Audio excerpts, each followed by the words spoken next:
good evening, good night, and good morning, and wherever the heck you are, good something or other.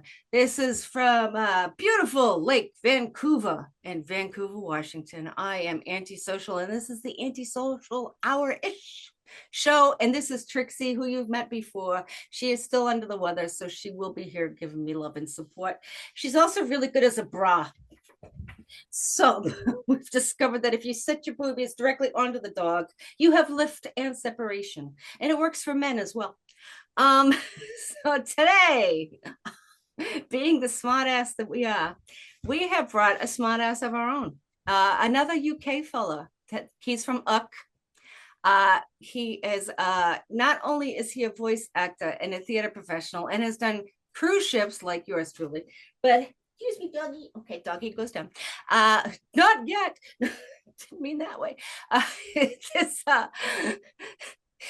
this afternoon, this morning, this evening, good night, and we have Mr. Thomas Mitchell's here, who you are gonna totally love because I do, and I am very picky about who I love. Mr. Thomas Mitchells, welcome to the show. Oh, thank you so much for having me. And I can't wait to disappoint one or two of your watchers. Only one or two? That's under. One or two out of the five that are watching, one or two. It's a good fraction of people. Let's start with mother and then go to father. Who can I just Yeah. most? On this shoulder, weighing in at approximately 344 pounds, it's mother. And this shoulder, weighing at 104 pounds, it's father. Get out of here. Yeah, we'll do both. My father is 101 pounds, thank you. Well, I sneezed that one time, blew him off the planet. It was horrifying. So, so obviously it's really hard to make you laugh. This is going to be fun. Sure. And you're about to have a celebration, a huge Yes. monster celebration. And I usually don't talk about people's personal lives unless it's like it's okay to talk about. But I do want to say I'm not going to mention a name or or sex or anything like that unless you want to talk about sex. Then that's a whole different show.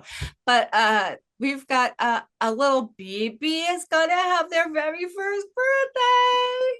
You're absolutely right. Yeah. I mean, you mentioned sex and, not being funny about, 18 months, 20 months ago. Yeah, that kind of helped us move things along to what's happening tomorrow. Yeah, it's my son's birthday tomorrow. His first birthday. And he We've couldn't. kept him alive for 12 months. What an achievement. No, that's the best part. Consecutive, not accrued. No, no, no. We're not jazz players here. No, no, no. We just straight through 12 months. That's so cool. Oh, but they're perfect at that age because they still don't know when to talk too much or when to shut up, which is great. And the crying, how's the crying been?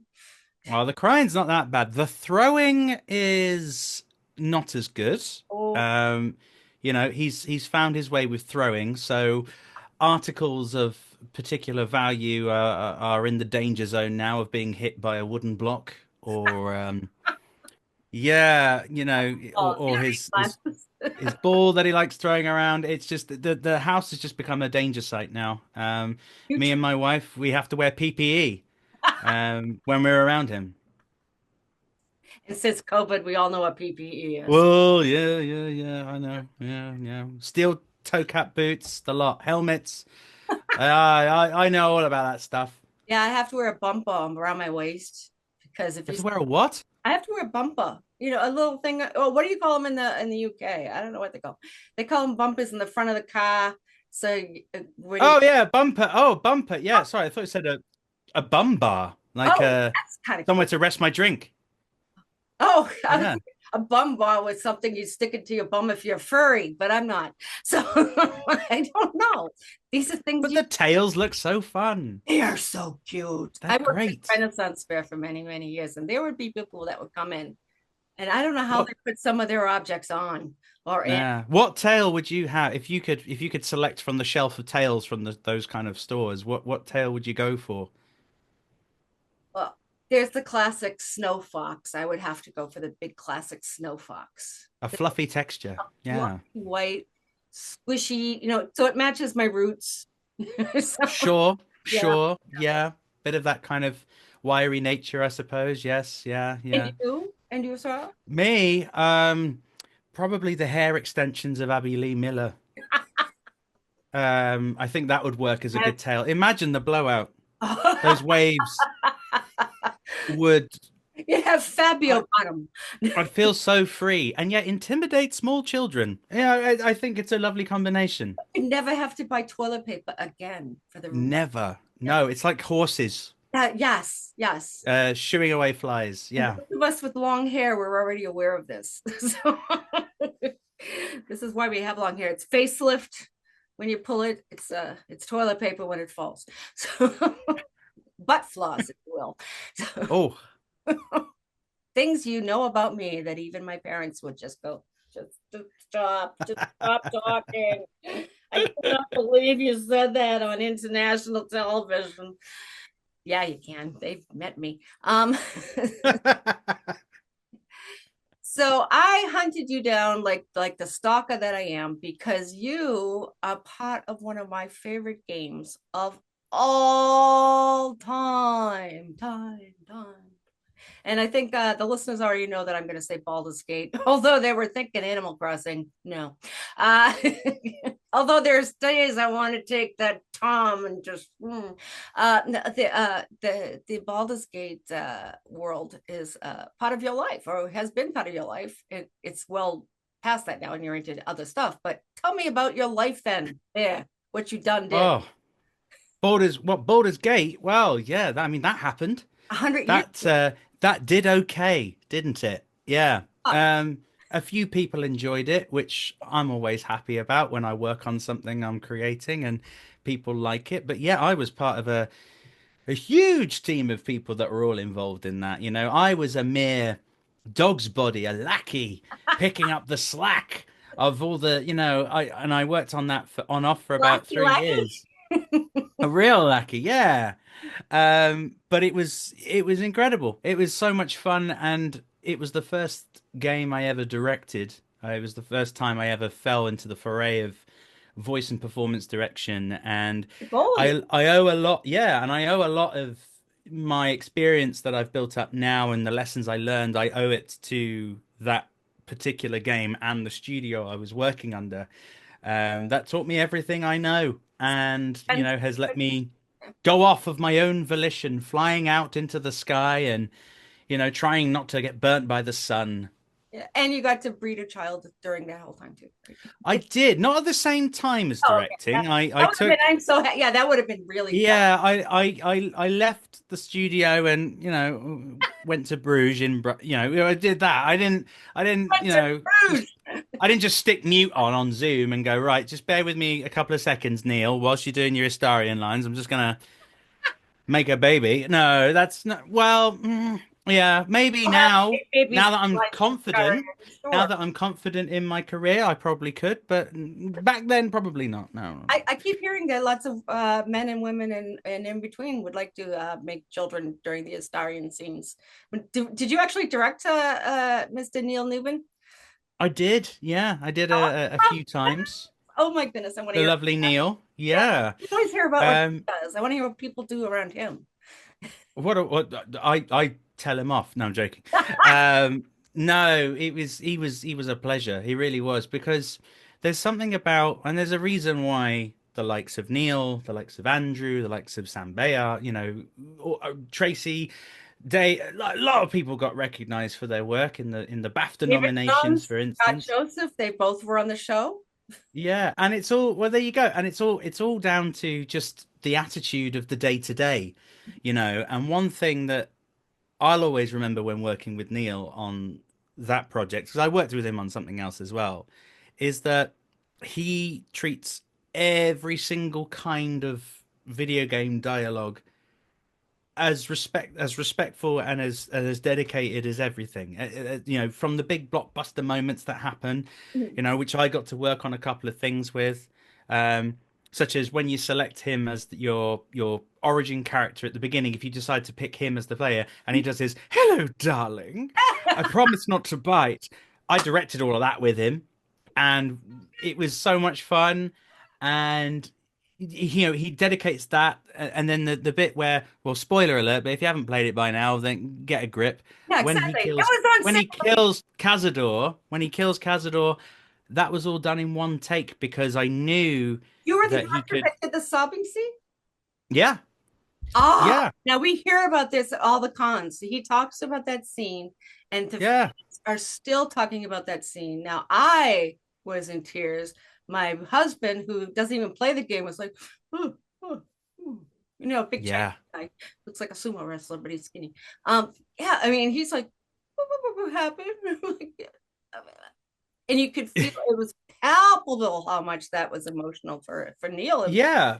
It was raw, and it was we were given the benefit with working with Larian in those particular moments is that we weren't restrained at that particular scene. We weren't restrained by any kind of, oh, we need to have, 5 seconds or 10 seconds of this. As an It was just, animator, I can attest those things that matter a lot, and it's oh yeah, you have to tell yeah, it this thing really, really has to have does. this happen by this event or this animation Hmm. can't happen.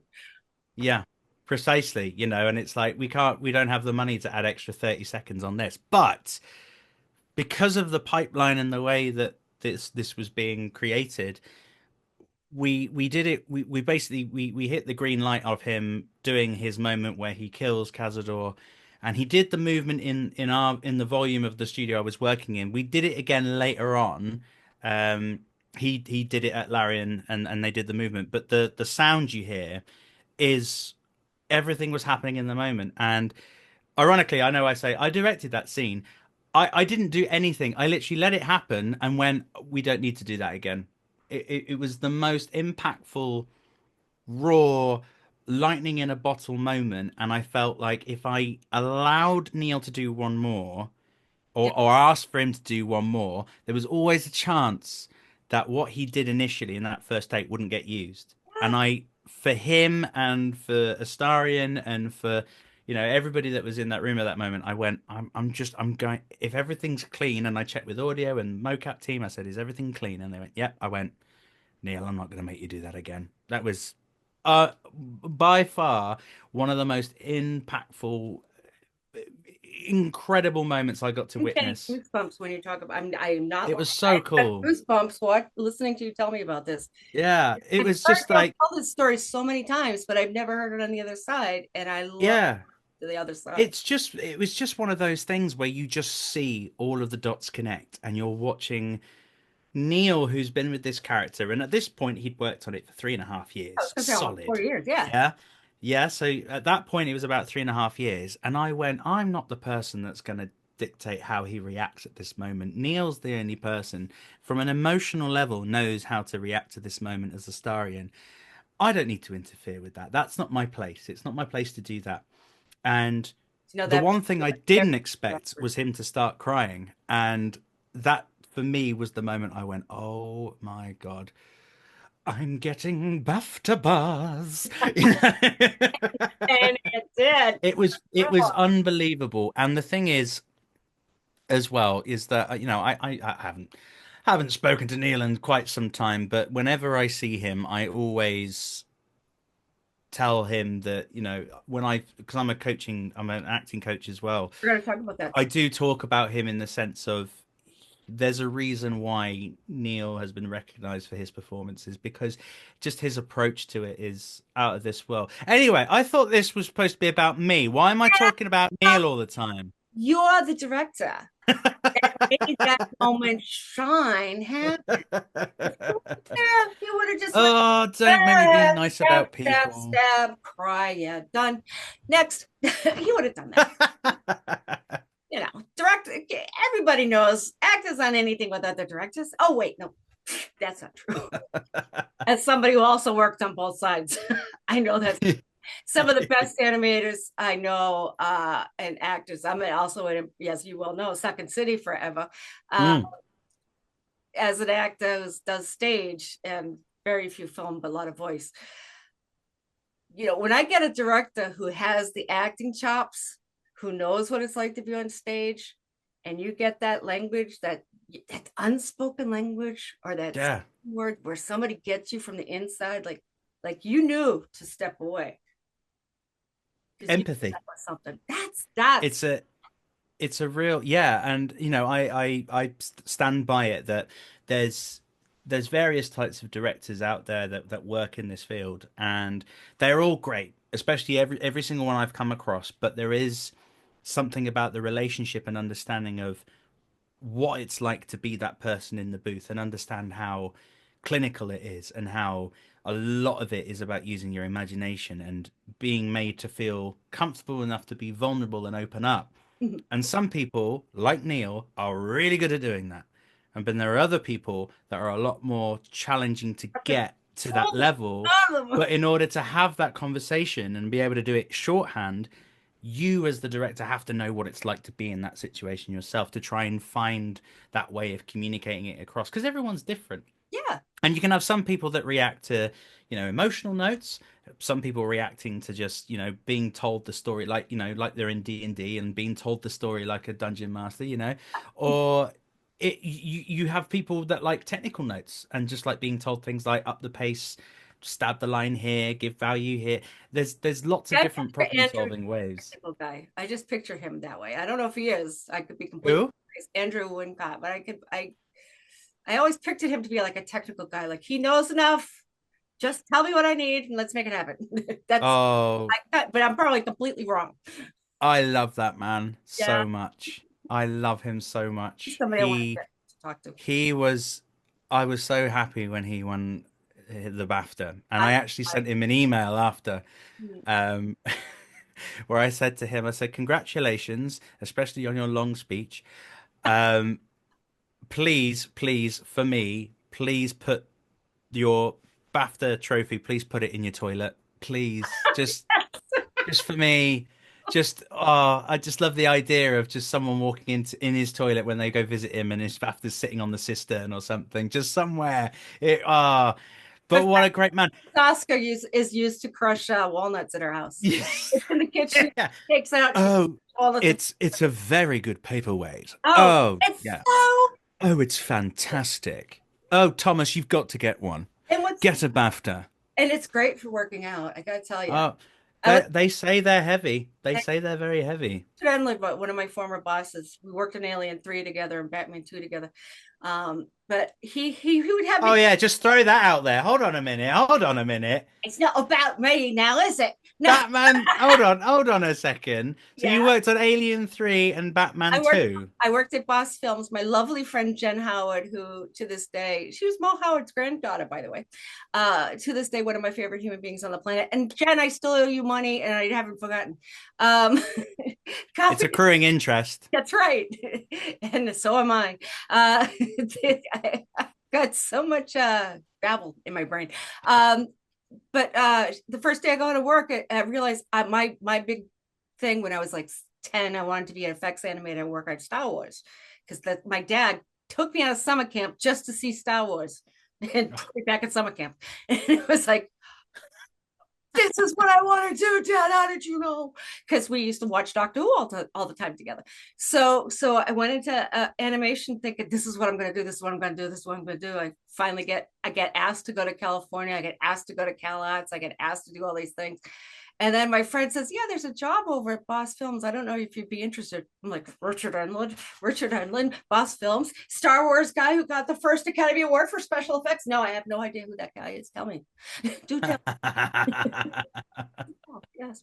So the first day I met him, he says, yeah, that's my Oscar. You want to check it out? And he does this to everybody. I'm like, yeah.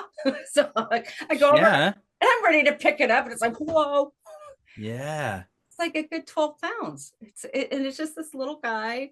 It's a Barbie with, it's just like a Ken doll without, the Kung Fu grip. Yeah.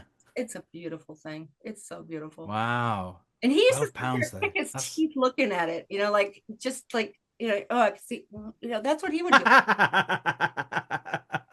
And rightly so, because it was his. So, a weird shaving mirror. yeah, exactly. I always look a little gaunt and little violish. So, Oh wow, that's very, very cool. uh, That's very cool. yeah, that was Which one was Alien 3? What is that the one where the Fincher directed that one. A lot of people don't like it. I liked it. David Fincher. Yeah. Yeah. Is that the one where the alien gets sucked out of the window at the end? I believe so. And Yeah. the insides go like that. Yes. I Yeah. remember Right. that. It was before the prison one, and as we tell people, there was lots of pre-aliens that didn't get put into the movie because one was too cute because it mutated with a cow, so they had to redo the whole alien. Uh, One of them, the photographer for the studio, because we worked with Paramount a lot, but the photographer for the studio is amazing. He would draw these things, and he had Mickey Mouse as an alien, and so everybody Oh, at wow. Christmas got a Christmas card of the alien Mickey Mouse, which was Embargoed Mickey Mouse alien. which Fantastic. anybody at Disney saw, we all would have been in court. Yeah. But I mean, it was a great place to be. And now all those Oh, guys are wow. at Lucasfilms and then Pixar and everywhere else. So Yeah. big group of Well, it's funny actually, in a kind of a tenuous relation to, the world of Star Wars and things like that. I used to live down the road from a shop. So I used to live in a place called Twickenham, which was you are British. You could say that right. Twickenham, yeah, or Twickenham, and it's southwest London, quite far out of southwest London. There's a bit more green around there. And a few doors down from where me and my wife used to live was a studio called Shepperton Design Studio. And they did two things. They either built carbon fiber, like rowing boats, Yeah, like for people to go down the Thames on, kayaks. or the guy used to work at Pinewood Studios and he created the molds for the Stormtroopers, the Rebel Alliance members, and so he had somehow, I don't know how he was able to get away with this, but he could basically use those molds to create replicas that people could buy themselves. And Ah, we're talking the full Stormtrooper suit, and he used to display them out in the front of his window, the front of his shop. who's gonna rob that place? Nobody. Yeah, crazy. But yeah, he has the original molds that he Oh, used when he worked on Star Wars. I used to sit on the head of the Stay Puft Marshmallow guy from Ghostbusters. Yeah. Those ghost watches. Yeah. Yeah, you see, because it was in the hallway as soon as you walked into the lobby of the place, and it was just there. So that's how I met the person Oh, sitting on the head. oh, I would have loved that. It was, I would have loved that. and the Big Trouble in Little China was another film they worked on. So there was lots of little props from there. There's like so many cool things in that place. I loved the model studio. Loved it, loved it, loved it. That's very cool. But enough about me. See, you're like me. This is how I got into this. Everybody kept telling me, "How come you're asking me questions?" Um, so Lord Larian just didn't pick you up and say, "Okay, let's have you direct." You had been progressively getting to that point, right? No. Really? Oh, So tell me. I so Larian didn't offer me the job. I worked for, and this is typically quite common, especially in the UK. It happens a lot in the US as well. But I worked for an outsource company. Mhm. So the outsource studio that I worked for at the time, they were needing extra hands on deck, and it just so happened that I was approached by someone on LinkedIn, and they basically went, "Always the way," and they went, "Hey, you look like someone that might fit in with what we're trying to do. Would you be interested?" And I went, "Absolutely. I've always wanted to work as a As opposed to director you in look like video." you live in your mother's basement, which is the thing I used to get. Yeah, yeah, yeah. You look like you need help. Would you Yeah. like to work with us? Yeah. And yeah, so it was just kind of a weird sort of serendipity moment where I applied for the job whilst I was in rehearsals for a theatre tour, and then the world went to shit. We lost everything. COVID happened, and then about 7, 8 months after I sent my application, I had an email in my inbox going, "Hi Tom, ever so sorry that it's taken this long to get back to you. We didn't know if we'd be able to continue recording, etc., etc. Can we have a meeting with you and have a chat and have an interview and see if you'd be a good fit?" And I went, "Yeah, absolutely, sure." So I hopped onto this call and they didn't say anything. They just do the typical, which is sign an NDA and then we chat and see where we go from there. And they went, "Great. So you're all signed up. I know we know that you've got history with video games. We want to ask you a couple of questions about, your experience in acting in video games because I've been doing that since 2015. It's a really good one. Um, so I had about 5 years experience working in video games as an actor. And then I was able to sort of use my applied knowledge in how I would speak to people, how I would approach people, because I've worked in theatre as well, and I've worked with people I would never want to work with again, who directed me, and I know how I like to be spoken to and how I like to, treat the script and and things, and how it's more of a collaborative effort Instead rather than a of hierarchy. yeah, yes. Yeah, exactly. I've had enough of that. I was really, really against that kind of way of working. But I could talk about hours about that. But yeah, and so then ultimately they went, okay, great. Well, you've signed your NDA, haven't you? And I went, yeah, yeah, yeah. And I went, great. Well, what we're going to be working on is Baldur's Gate 3. And I went, okay. You had I had no idea. I had no idea what it was. that's No idea. oh, They were talking about Dungeons and Dragons, and I was like, the only knowledge of Dungeons and Dragons I had at that time was when I'd watched Stranger Things, and they'd mention it on there. I had nothing. I knew nothing about the world, nothing about birds the characters. play when they're hiding from their parents and they don't want to do homework, dude. Yeah, yeah. Well, I know that now. You know, and that was the thing is that I talked more about the RPG adjacent stuff. So I was a big fan of the Fallout series and Fallout 3 and New Vegas and so I sort of applied, the difference in performances from Fallout 3 to Fallout 4 and how their styles changed and how they morphed and how Probably things impressed things some had people grown. realize that. Yeah, that's good. Yeah, and how Fallout 4 you could tell in their dialogue they spent more time and more money to extrapolate those individualistic performances, whereas Fallout 3 was a Food. bit like Oblivion and Skyrim, where things are Right. done at a Yeah. faster pace, Yeah. less people doing more characters. And so, it was about talking all of that. And so, yeah, anyway, push comes to shove. They got me shadowing, watching other people direct. And then eventually I got to have a hands-on and like be shadowed. And then that was that. I got the lead voice director at the time. He said, yeah, welcome aboard. Josh. Would love to have you. Oh, that's so cool. Yeah, and then that was that. It was just okay, here we go. I'm now a voice director in video games, and then from then I was working on the early access portion of the game. Uh, And so because I was there at that point, I was so lucky that we were all allowed to say that we were working on Baldur's Gate 3 because we were working on the early access stuff.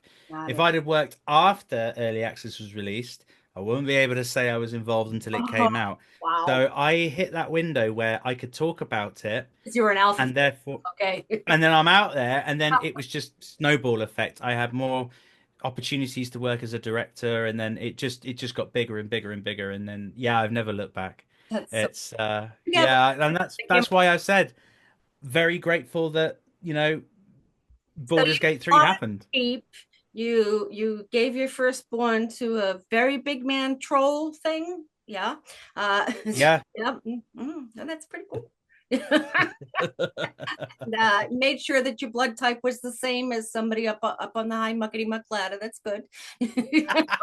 And when the body parts need to get exchanged, you take one for the team. Cool. Bish bash bosh. Yeah. It's all mess a mess. So that's there's not Dave Jones had a luck story like that. I mean, I love luck stories because that's this industry you can work your butt off and be I'm the extra in other people's movies because my friends Mm. are Pete Doctor and Jen Howard and all these other people that do incredible things. But I didn't get the same luck they did. They just happened to walk into the same person, the right person, the right time, seeing the right thing. That's someday you're Yeah. Jugaju, come to me, and then this whole show will be huge, or at least an hour and a half long. So, so that's so awesome. Now, there's a game that's newly out or is about to be newly out. That's Oh, the 100 line Last Defense Academy. yes. Yeah, wins the title for longest title of work I've done. Oh, It's a there is one big that old title. yeah, there's one that's from Korea that's stupid long. It's like Joe's school work that somebody carried in their backpack, that somebody carried up the hill, that somebody carried that ate the kimchi or something at the end of it. But yeah, and it's just initials. So But yes, no, the hundred line Last Defense Academy. So that was wild.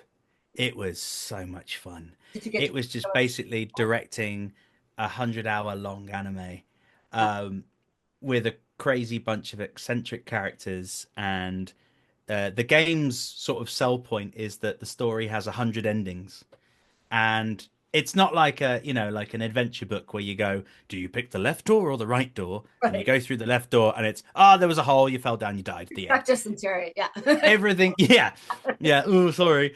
It's more padded out than that, and there are all sorts of different ways it can go, and the the genre bends. It can go from a coming of age story to a sort of a parody of The Bachelor to a straight up comedy route to a slasher horror route to everyone turning into zombies. It's absolutely bonkers, and I loved every second of working on it.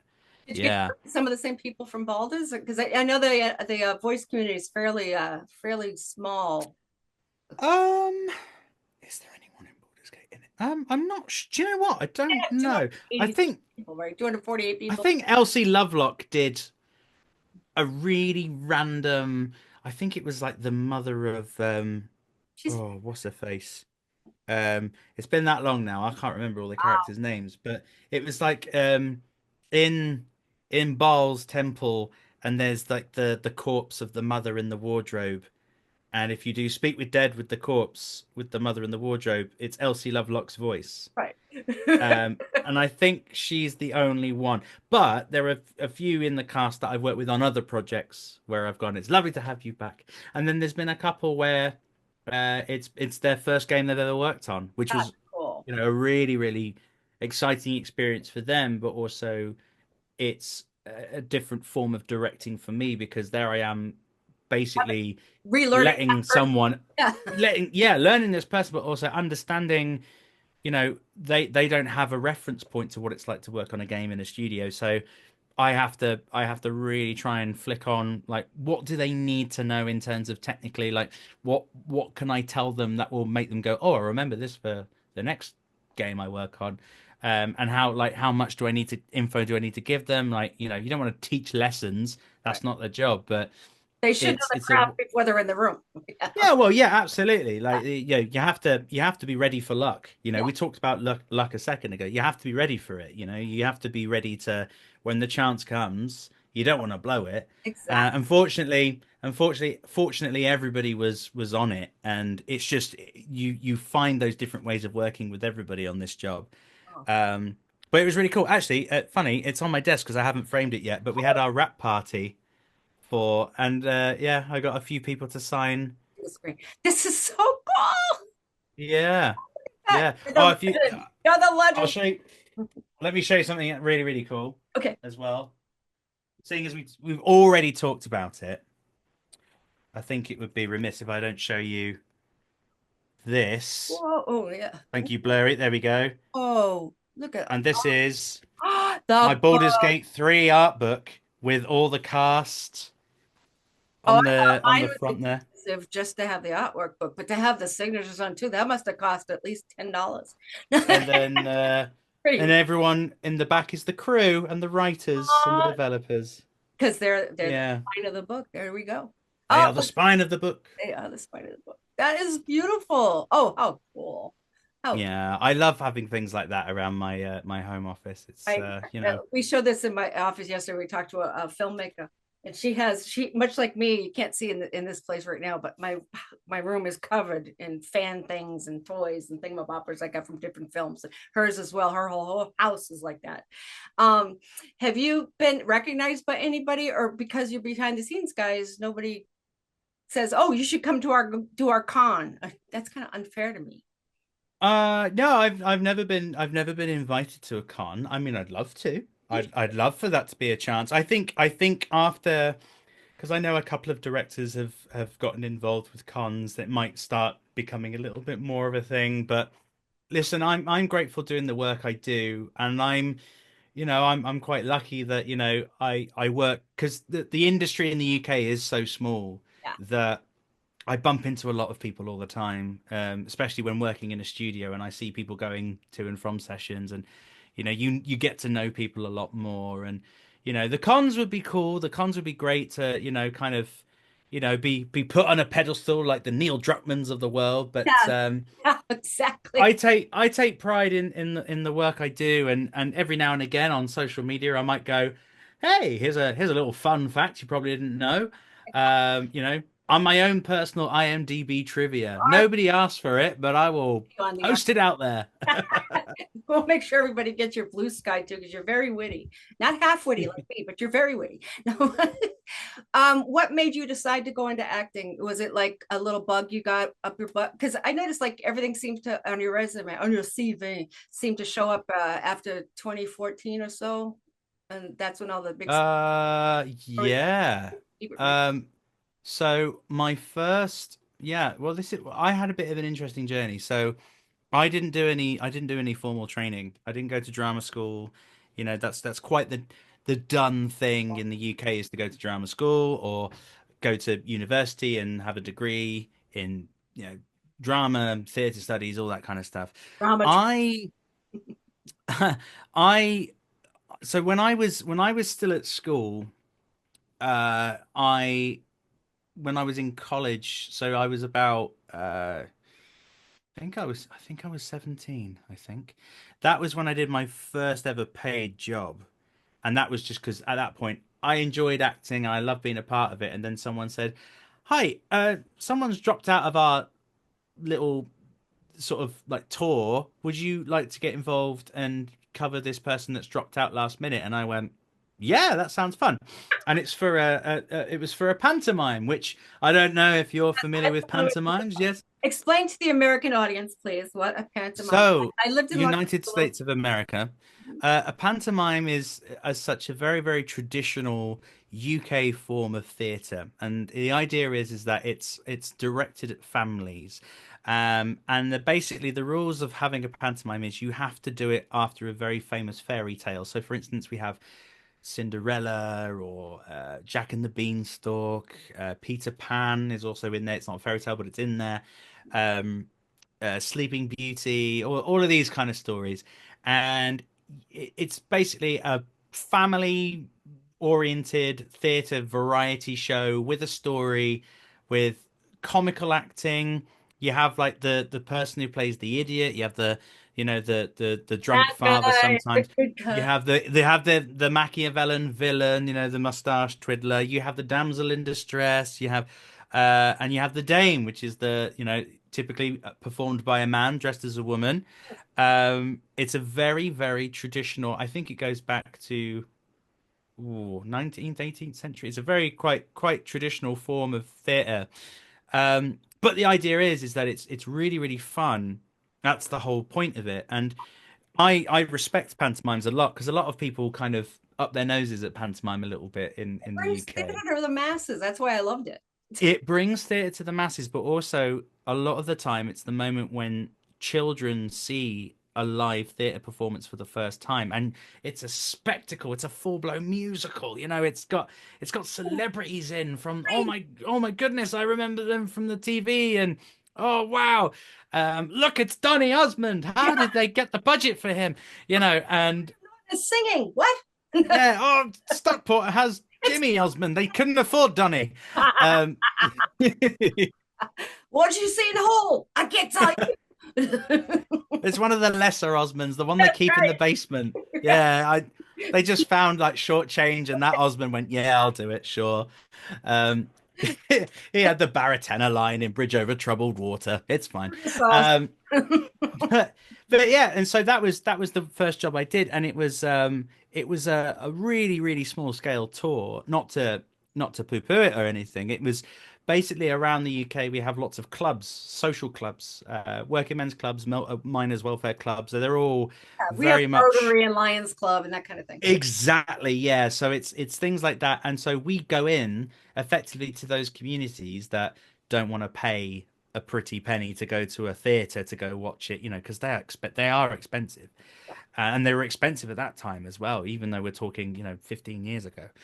And it's just again a way to just have a live theater experience, but you know, in someone's social club, which you know we'd set everything up. It was a real like everyone get stuff out the van, everyone chip in to help, and that was my first experience, and that sort of made me go, yeah, I love performing, I love entertaining, I'd love to pursue theater more. So that's what kind of ultimately led to me wanting to have a bit more of a focus on that. And then my friend who hired me to cast me in this pantomime also worked abroad. So they invited me to go work out there as a hotel entertainer in Corfu. So I was that guy with the waistcoat on, singing Barry Manilow. You know, I'd be doing water aerobics during the day in the swimming pool with the guests, and then at night I'd be singing Copacabana. Um, and I did that, and that's when I went, oh, I really enjoyed, you know, living in the Mediterranean. I mean, what a great experience. Oh, And then the pain. I went to university after that. I went to university, and then I studied for 6 months. I was studying a course in computer forensics. Good Yeah. natural jump. Yeah. Well, this was the thing, You got right? This was the thing, Auntie. to This was the thing, is that I had too many voices in my mind. In my mind? Well, that's another story. I had too many voices We've got in my medication perimeter. for that. Yeah. In my social groups, you know, school, family, who always told me I should probably focus more on a contingency and think Everybody more has, about my plan B. yeah. You know, what are you going to fall back on if it doesn't work out? And then when I was at university, I went, I don't feel like I'm putting any effort into what I really want to do. I'm just having to, you know, be in debt for nothing. I don't really enjoy what I'm doing. Half of the stuff I didn't understand. It was beyond my mental capacity. And so I had that really tough decision of going, well, do I stick around and get the degree? And I went, oh my God, I've only done 6 months. I've got 2.5 years left to do. No, get me out. So then that was it. I left. I was laughed out the door by the course leader of the group because they just were like, you're crazy. You're nuts. Why are you doing this? So I went back out to Corfu, did it again. And then I moved country. I went to Cyprus and I stayed out there for a couple of years. And I was a Blues Brothers tribute artist. Oh, that's hilarious. Yeah, Were you singing as Elwood or as I Chase? was Elwood Blues. Yes, I was Elwood Blues in our Yeah, more I got comedic. my harmonica over there. We can start jamming. Yeah, Blues Brothers, as we know, is one of the greatest films ever of all Yes. time, Carrie Fisher, by far, the ultimate girl. by far. Um, and yeah, so that was really really good fun. And it was actually that island where I met my wife. Oh, Yeah, she was also working out there at the time. And then that was it. I just went, I'm clearly doing something right. I yes. want to work on this more. And fortunately, an agent took a chance on me. It's amazing to Uh, find you. People don't understand. Agents can find you anywhere. They don't. yeah, they really can. They Some. really can. I found that first agent in the most random of places, and they really did just take a chance on me. You know, and I was really grateful for that. Um, and then that was it. I went, okay, well, I'm going to do that thing everybody does when they want to get into theatre in the UK. I got to move to London. I have to do it. So So here I we go. did. Yeah. And yeah, and that was it. That was what led to uh, ending up cast in the Buddy Holly story, which started off my theatre career. Brilliant. And then it took off from there. And then I was jobbing, I was doing various bits and pieces. And then working in video games ended up happening in tandem with that. That's Uh, and then I just went, you know, I don't know what I want to focus on, but mainly it was I'm enjoying video games more. And so yeah, it literally all happened through happenstance. If that random agent didn't take a chance on me, I don't know where I would have ended up. just the. But because of that one moment, that fulcrum, Uh-huh. if you like, Do you still have I'd that? ended up touring. You still have that same agent? No. Uh, No, yeah, mine. no. So that agency was ran by a married couple. Uh, They divorced. I was halfway through the Buddy Holly story. I got an email saying, oh, no, not an email. I got a WhatsApp message saying, oh, jeez. the agency's shutting down. We're no longer going to be representing you in about 30 days. But don't worry, we'll still obligate the rest of your contract. So, ergo, we're going to take I your take money from commission. you. Yeah. Um, Bye, see you later. And then the guy that messaged me, became a born again Christian. So I like one of those people handing out free Bibles in the street. Oh, One of them oh, completely left the agency world behind, and yeah. So no, I have my lovely agents now good. who I love and here for it everything. Um, Yeah, once you, yeah. it's easier to get one. Mine found me in a stand-up comedy club, and I wasn't on stage that night. I was just in the back room talking to one of my friends and hanging out with her because she was 44 months pregnant, about to give birth to an elephant, and it was her agent, and she just said, let's put you on the road with her, and we started touring together. It was great. Yeah, it's mad how just sometimes how throwaway those discoveries happen, and it's just yeah, that's one thing I like about the industry is that you really do not know when those little moments will happen, but also that's why it pays to be nice. That's why it pays to Oh be shit, right, good. wait. That's my number one. Well, my number one is always enjoy auditions, but my number two Mm, is don't shit where you eat. Um, yeah, have you had many auditions considering as a director loads. going the other side? What's that like from actor side to director side for auditions? Do you actually sit it Oh, down? yeah, that's a good question. So I've done loads of auditions as an actor. I've only been involved with live casting as a director a handful of times. But I love doing them because you know what's going through the actor's mind, and the best actors are the ones that just they're working, they're doing the job. They're doing the performance. It's a job, not oh I hope I get it. It's not it's not that. It's and there is a significant difference because I think when you relinquish that the anxieties of fingers crossed trying to get the job, you Oh, it's lose a about the part of future, yourself never about within the the present. performance. You got to keep it in the present. Exactly. And tr- I think the first time I got to witness an audition or be involved with the audition process that had nothing to do with me, it completely changed my perception of what I needed to do when going into a room or performing in front of, a bunch of people. I did one of the, I had a major audition for a lead role in a video game once, and I was being watched by 12 people on Zoom. I had a full team of people watching me. I didn't get it, but it was the best They audition I wanted ever to had audition. because they wanted me for an audition, which was huge. I think it was up against me and two other people, right? It was like and all these people have to sign off. But the experience of just being able to walk in there and not feel a shred of nerve, it's just about I'm just doing the job. I'm just performing. I'm just doing what I enjoy doing.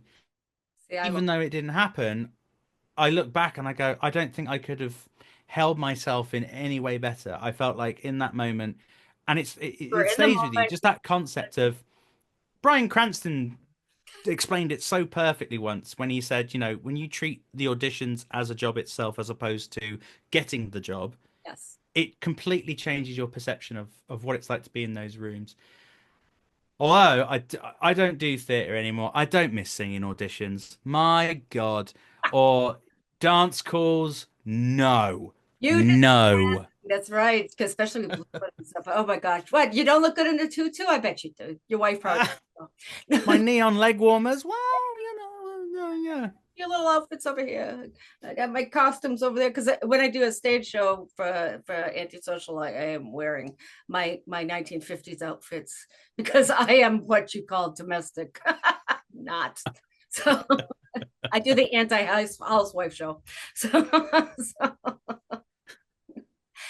um, I was going to ask you one more thing. I don't want to take up too much of your time because I know it's time for your little Oh baby. no, please. This is fun. I Okay. don't even think I don't even think his grandparents have brought him back yet. So Oh, well, then I'm not as worried. Okay, folks, let's we'll, go with the we'll other just part. we'll just keep him there. We'll keep him at their house for a bit I longer. wanted to ask you about auditions. I definitely want to ask you about the music.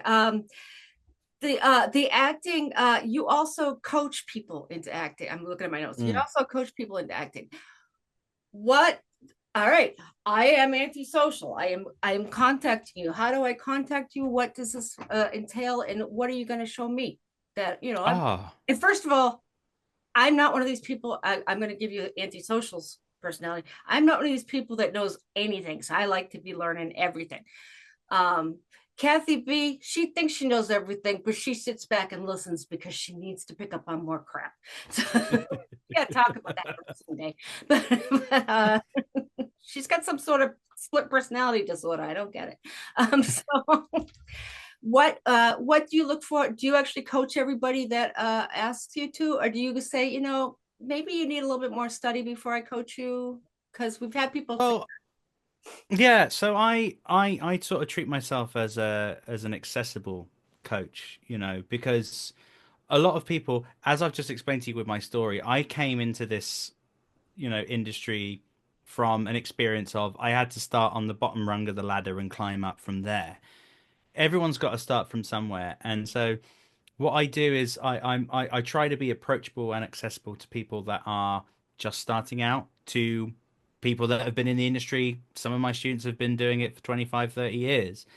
Um, the main thing I really kind of encourage is just trying to for the people that are experienced, it's about blowing the cobwebs away, and trying to get a new perspective and see how they can change tact. And especially with auditions and stuff, I do a lot of work with audition coaching, and again, talking about That what we used to be talked my, about. my paycheck when I was teaching is, getting people through auditions. I completely. Yeah, even just the psychology of an audition and what to do, especially a voiceover audition where you kind of have the added advantage of showing what you can do physically with a character.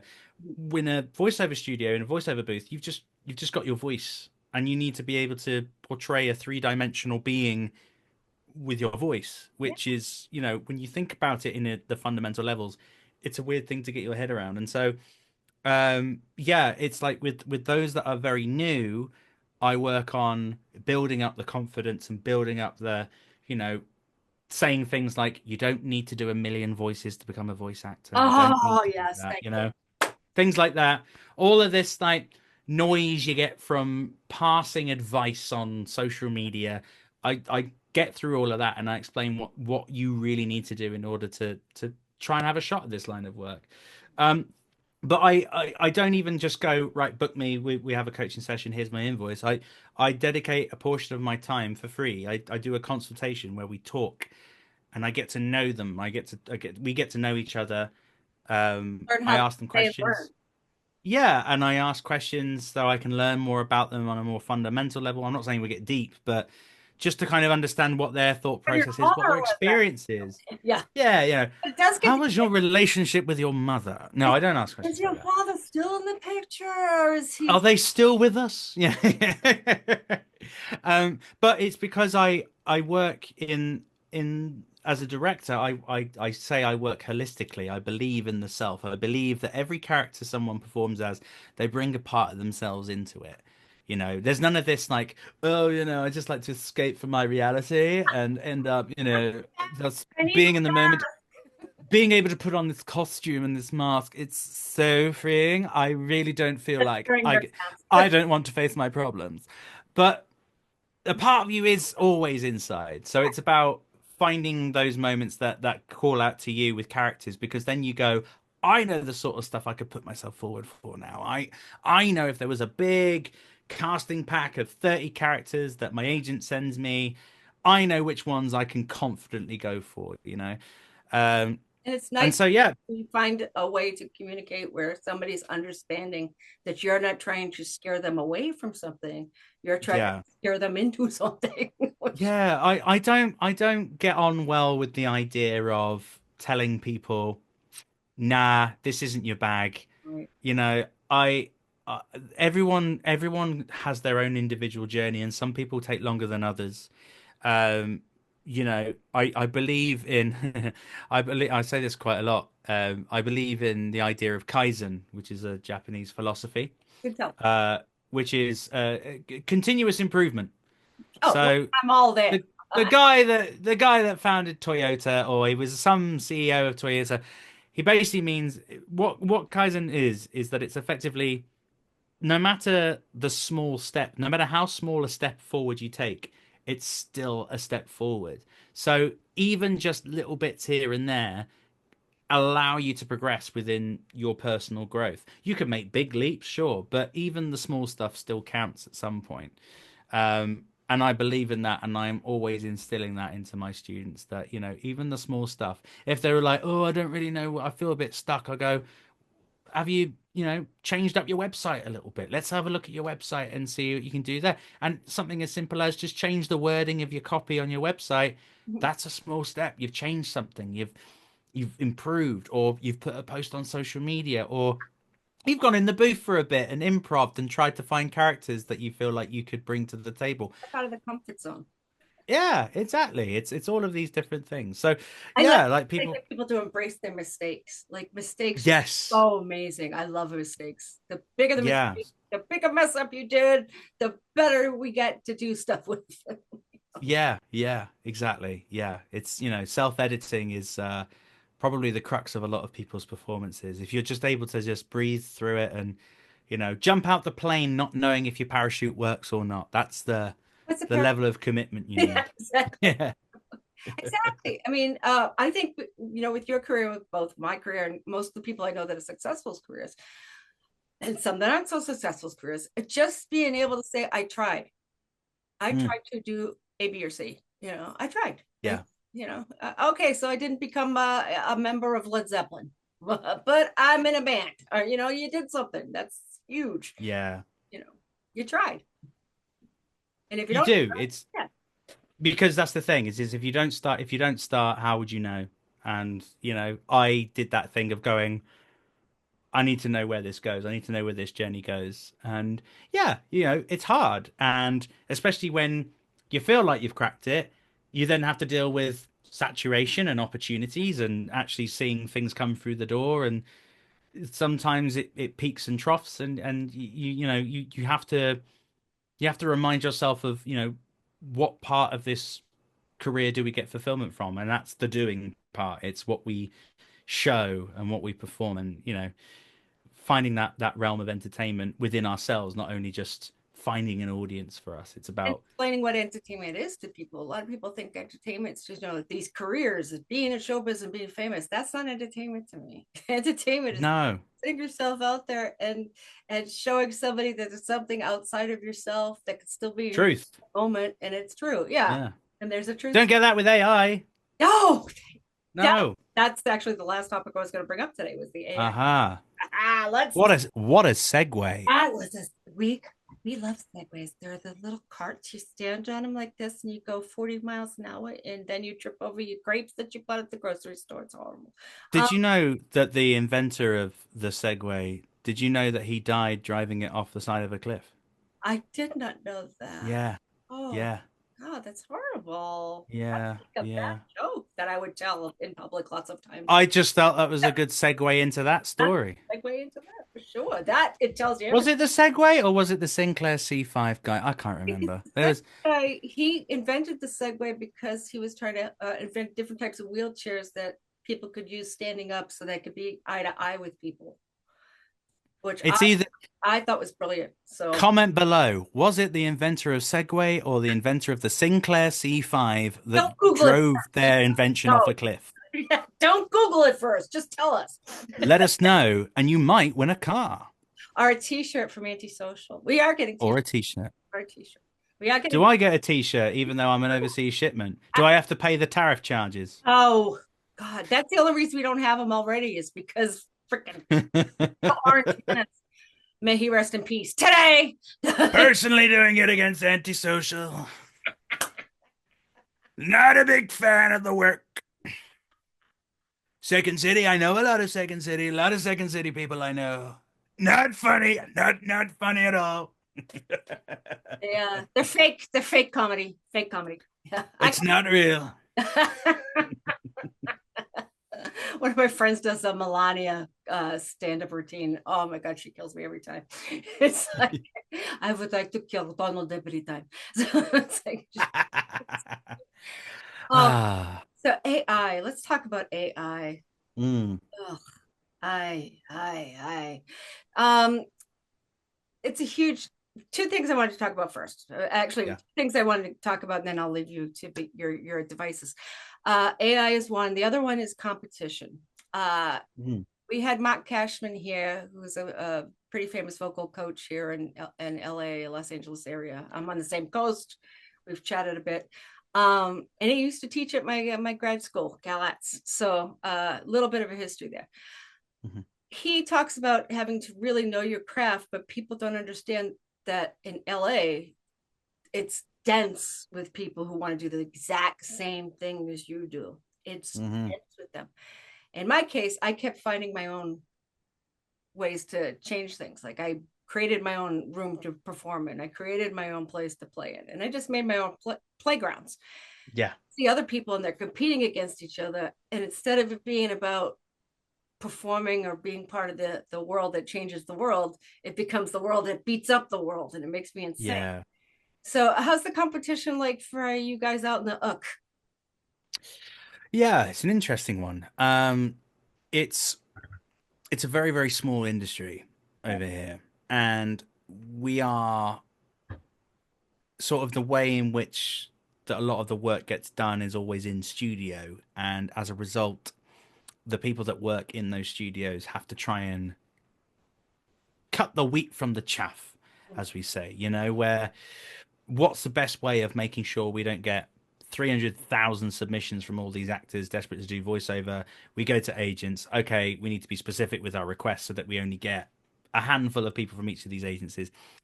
So yeah, it's tough because the main thing is a lot of people can work self-represented on their own, and then people with agents are still competing with people that sound or have similar vibes to them via other books on other agencies. And yeah, I mean competition's a weird one. We're One thing I take pride in, especially with the UK, is that we really have got a great community.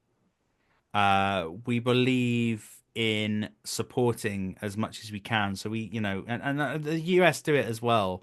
I think we've taken a leaf out of your book, which is, you're all wanting to be a part of the same thing. So why not, I get jig the each other up and support together. each other? Yeah, Yeah, exactly. And always supporting women there's in the arts. That's how my thing is. yeah, exactly. And so, it's great when you can go to a social and meet up with people that do the work you do, because especially voiceover, it's a very isolating world. You don't really get to meet people. You just kind of you go in, you do your job with the people that work at the studio. You don't work against other actors. You just kind of find out who they are and maybe go, "Oh, hey, yeah, I worked in that too," when you announce that you're involved with it. It's a con. Um Yeah. yeah, but there's a real sense of community because, it's a very, very diverse range of people now.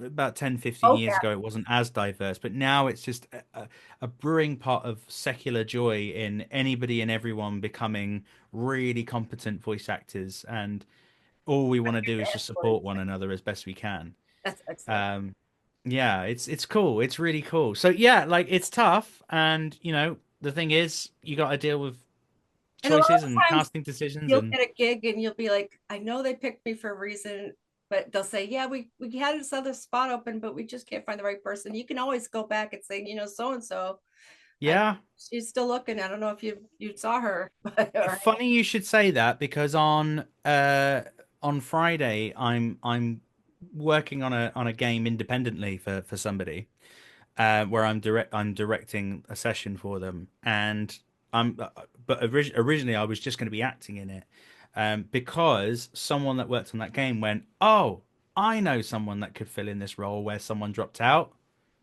ta-da! this guy," and that's where I came into the mix. And then the guy went, "Oh, you're a director as well, aren't you?" And I went, "Yeah," and he went, "Well, you're directing it as well." All That's right, fine, lovely. And that's the thing. That's just what That's happens. how it That's the works. kind of network, that's the kind of network we have, and I really take pride in that.